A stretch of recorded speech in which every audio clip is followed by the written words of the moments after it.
I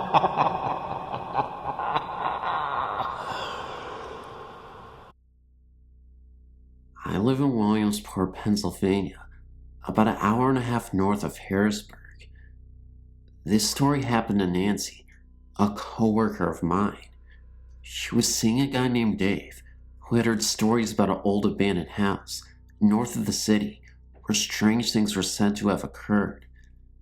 It was set back at the end of a dirt road, quite a distance from the highway, next to an old railroad track. This old brick house was supposed to have been used as a temporary hospital for Civil War soldiers. I don't know whether these soldiers were Confederate prisoners or wounded Union soldiers on their way north. Word of mouth had it that a group of people went inside to look around.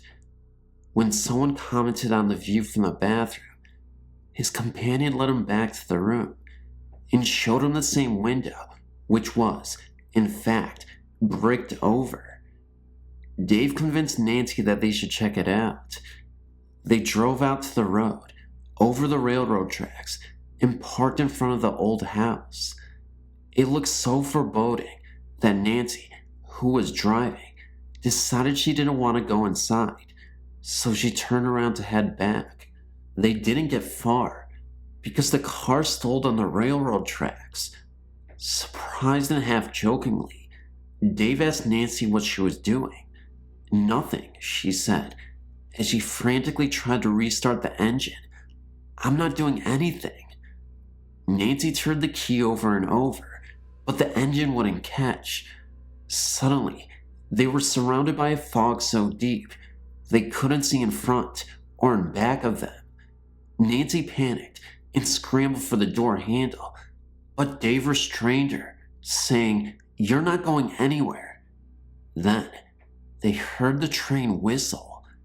Nancy and Dave looked to the right and saw the glare of the single headlight coming directly towards them.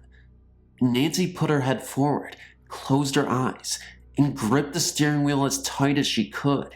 She screamed and braced herself for the collision, but all she felt was a swoosh, like something going right through her.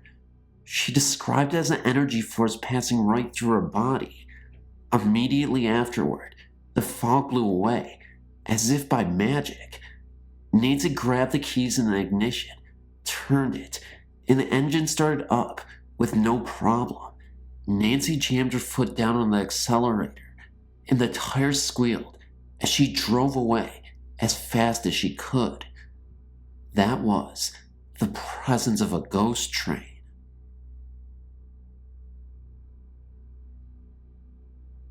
I'd been tormented, scared out of my mind, and had jokes played on me for years on end by what I and my friends and family believe to be some kind of entity or spirit. I don't wish to become anyone's school paper or test subject. I would just like some advice to maybe deal with the problem. It all started when I was 9 years old and my father sent me to bed. I was never really scared of the dark, so my father would allow me to tuck myself in at night. But this night, it was going to be different.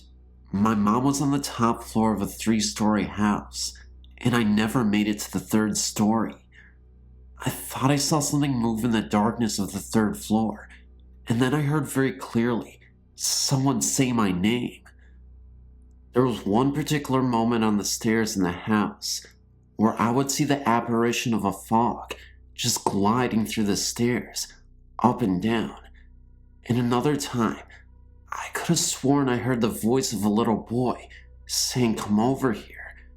I also got really bad sleep paralysis, and that same boy that I thought I heard would appear over my bed and choking me. I would resist. I would try to scream as loud as I could, but to no avail. Nobody could hear me, and the boy was just choking me.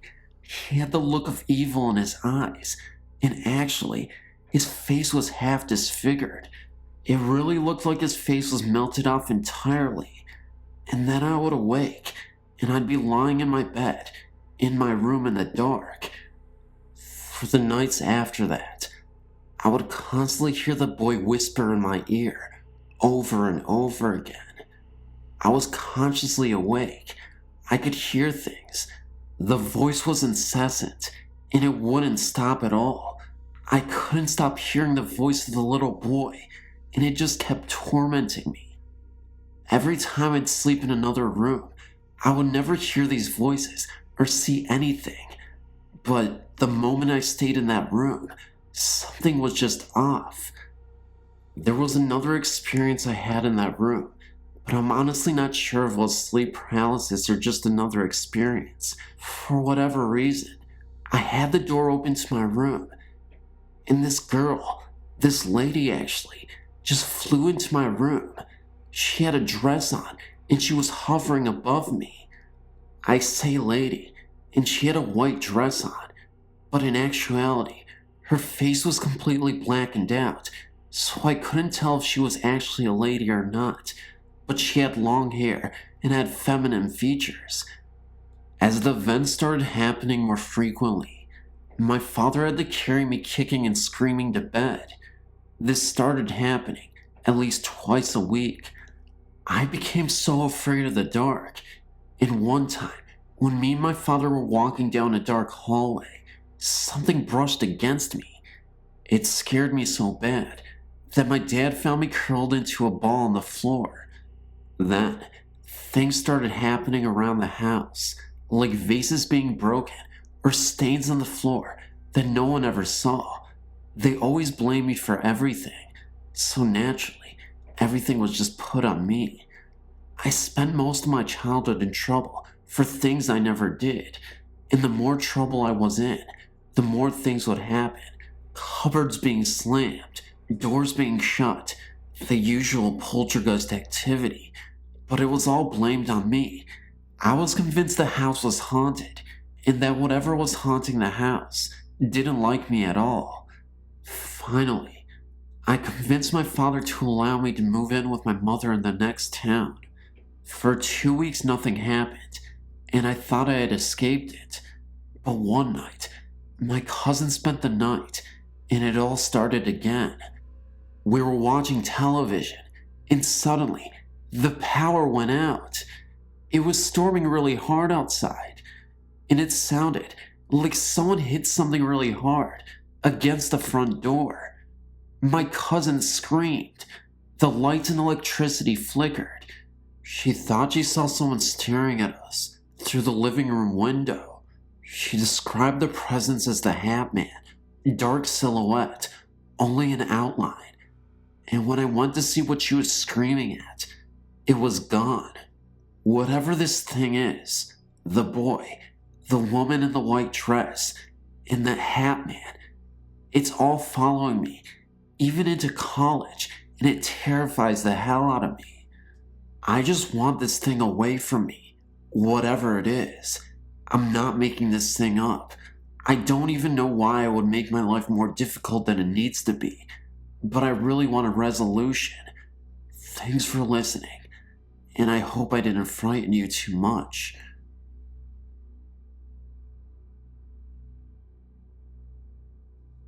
I've been reading the stories passed on by others, and thought I would share something that happened to me.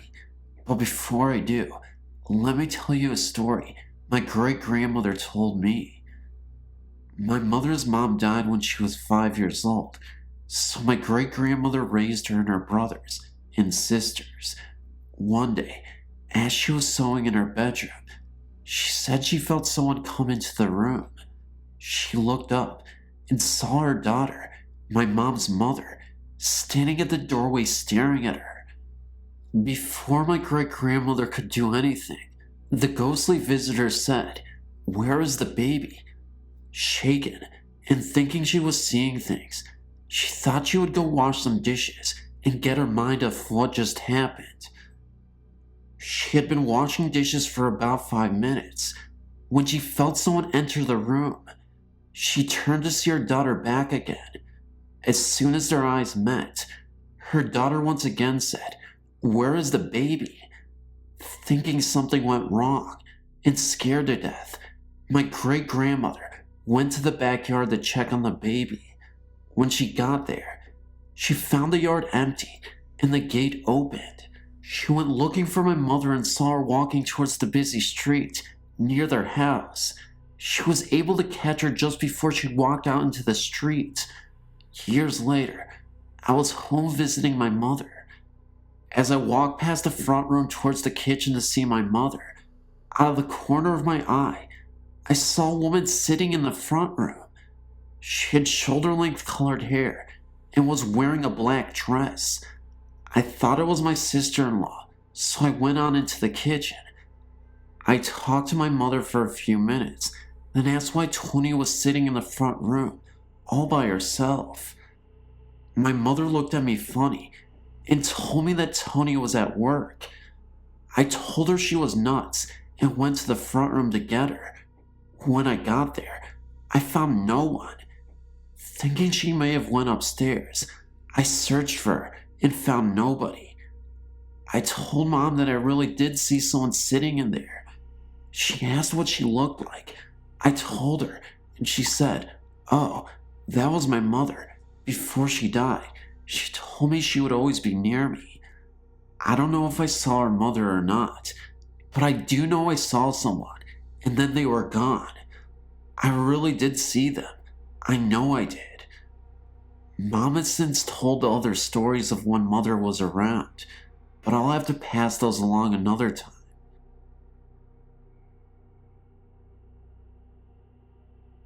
This story is as true as anything that I know of, and happened very recently.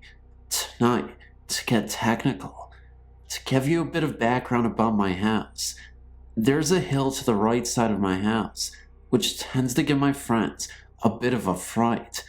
I, on the other hand, have never been afraid of it. In fact, it has always intrigued me. My friend Emily and I had been sitting in the house and had gotten bored. I told her how my other friends had gotten scared of the hill, and we decided to go up and just goof off. At first, we were joking around and laughing.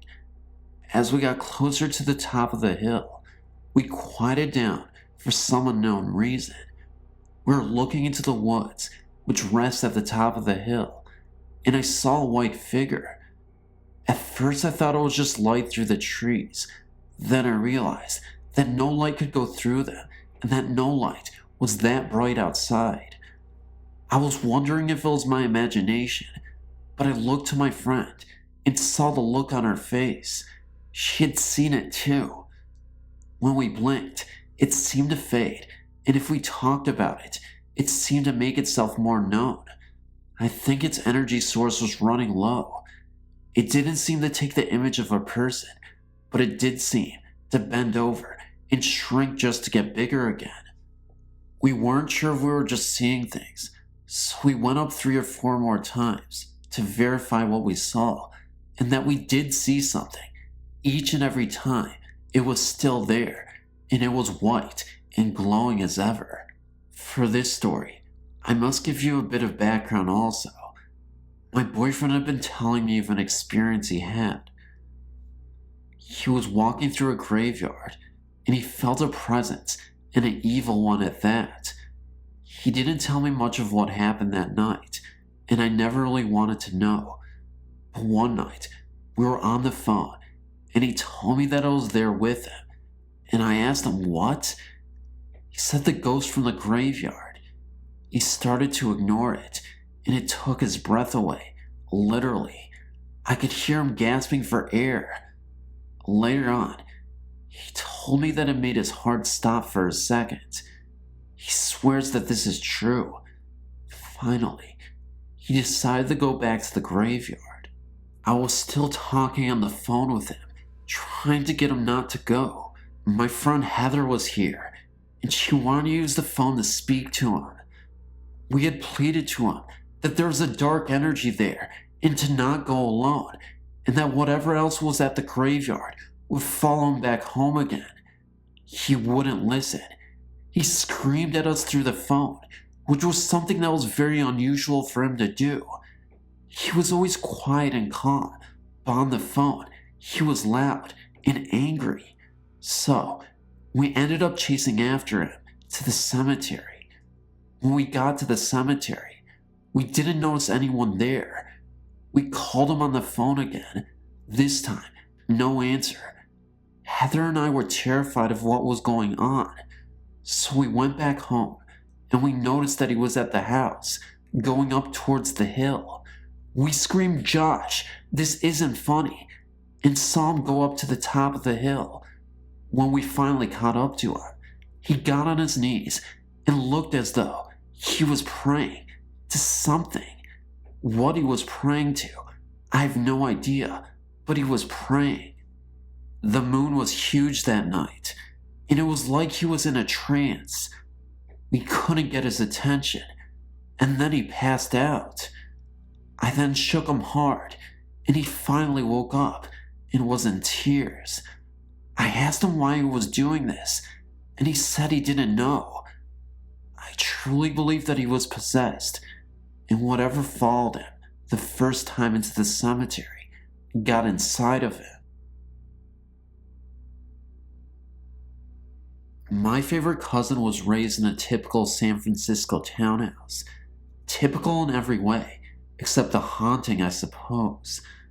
The ghostly occurrences happened to just about every member of the family that stayed there, so I'll give you some individual accounts. It began with the usual sighting, a shadow seen on several occasions, standing at the foot of the bed, yet it intensified with time. Eventually, the shadow manifested into a stronger image. How? Why did it gain power? Or did they become more open to that other plane of existence? My uncle was finally awakened, not just from the usual discomfort that accompanied the presence, but because he was being shaken violently by his legs from what appeared to be a heavy-set sailor who seemed not simply angry, but malevolent. Well, as if that incident hadn't already scared the heck out of Uncle Rami, the presence began manifesting in other intimidating ways. He would often come home from work earlier than everyone else, only to often see the same man glaring at him from the living room window. He must have been successful at ignoring the presence initially, for it resorted to another tactic which finally worked. Uncle Rami let himself in from work this last afternoon and headed back to shower and relax from his day. Once in the bathroom with the door closed behind him, a series of horrendous pounding began on the walls of the hallway, accompanied by the sound of angry stomping down the hall and towards the bathroom. His first instinct was to get out quick, only to find that the door would not open and seemed to be held tightly shut from outside. After about 15 minutes of the poundings and stompings, the house went quiet, and Rami took the opportunity to flee from the house. He sat in the driveway in his car for 2 hours until the rest of the family came home.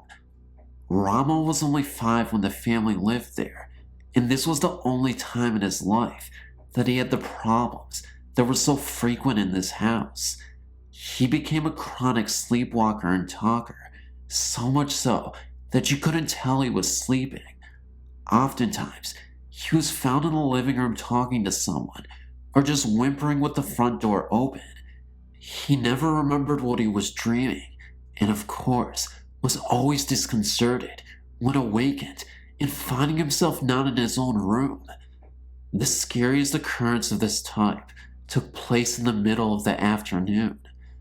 My aunt, my cousin Rochelle, and myself were in the kitchen making sandwiches. Rama was out playing in the living room. We were panicked by the sudden sound of his boyish voice, hitting the high pitch that hysteria causes as he screamed, "He's in there! He's in there! The bad man is in there!" My aunt dashed in to grab her son, despite the fact that obviously someone had broken in, only to find Rama sitting straight up on the sofa in the otherwise empty, with front door locked room. She tried to shake him out of his hysterics, for he seemed wide awake, but it literally took a slap to the face to snap him out of it. No, she's not an abusive parent. Of course, she was calm upon awakening, with no recollection of the dream or remembrance of the hysterics. My cousin had a small dog during the time they lived in the townhouse, who, of course, was always barking at nothing. The walls, the hallway, the bedroom door. No wonder, considering what manifested to the people of the house. It died under highly unusual circumstances. The family had all gone out for the evening, and upon returning home, were surprised to not hear their pet yipping at their arrival. The doors and windows were all locked. Nothing was out of place, except that the dog was gone.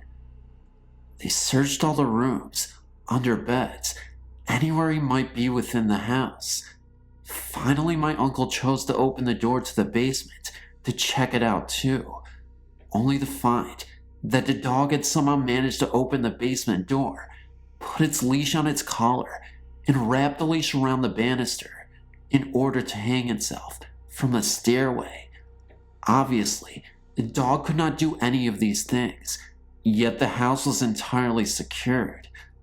I just figure it's lucky that the presence is so bent on scaring my relatives.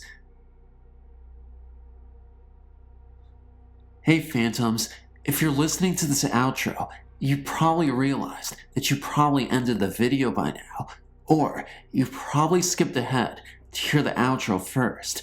Well, even though that's irrelevant to what I'm talking about now, I just wanted to sound cool and actually hear my voice, because I like speaking to myself and saying random things that don't even make any sense.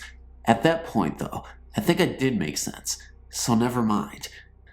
Anyway guys, so my birthday is on Friday, and if you guys can do me a big favor and actually share this video to any social media that you can, I'd greatly appreciate it. And I'm about 130 subscribers away from actually reaching 23,000 subscribers. So a bunch of you guys are actually supporting the videos and actually being here when it matters, and I really appreciate that. So if I could actually get enough shares on this video, enough likes, enough comments, we can actually reach 23,000 for my birthday on Friday. I'd really appreciate that. But more importantly, just comment below on the video and let me know which stories that you love the most, and I'll see you guys in the next video. And yeah, I love hearing from you guys, so let me know.